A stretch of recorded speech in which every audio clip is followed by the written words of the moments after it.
Are they tapping us along? Donald Trump to speak with Russia's Putin today to end bloodbath in Ukraine. U.S. President Donald Trump will hold a phone call with Russia's Vladimir Putin on Monday as part of his long-running effort to end the war set off by Moscow's 2022 invasion of Ukraine.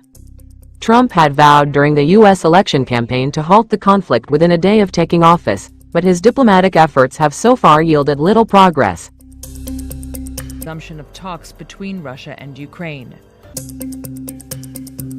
Delegations from Russia and Ukraine held direct negotiations in Istanbul last week for the first time in almost 3 years, but the talks ended without a commitment to a ceasefire.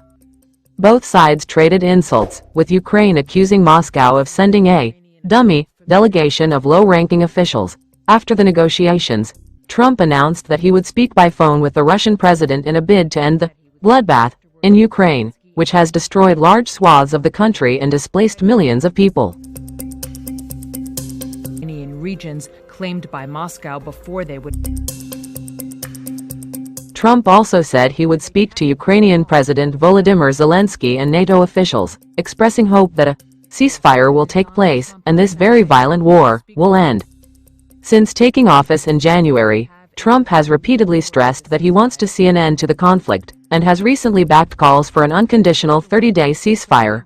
So far, he has mainly focused on upping the pressure on Ukraine and abstained from criticizing Putin. Resumption of talks between Russia and Ukraine. Both Moscow and Washington have previously stressed the need for a meeting on the conflict between Putin and Trump. The U.S. president has also argued that nothing's going to happen on the conflict until he meets Putin face to face. A senior Ukrainian official familiar with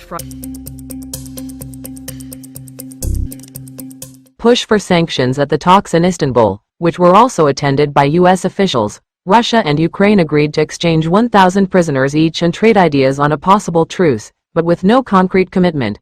Ukraine's top negotiator, Defense Minister Rustem Umerov, said that the next step would be a meeting between Putin and Zelensky. That's what we can say. Don't forget to support our channel by liking, commenting, sharing and subscribing. We thank you all for your support. In order to move forward with a ceasefire and further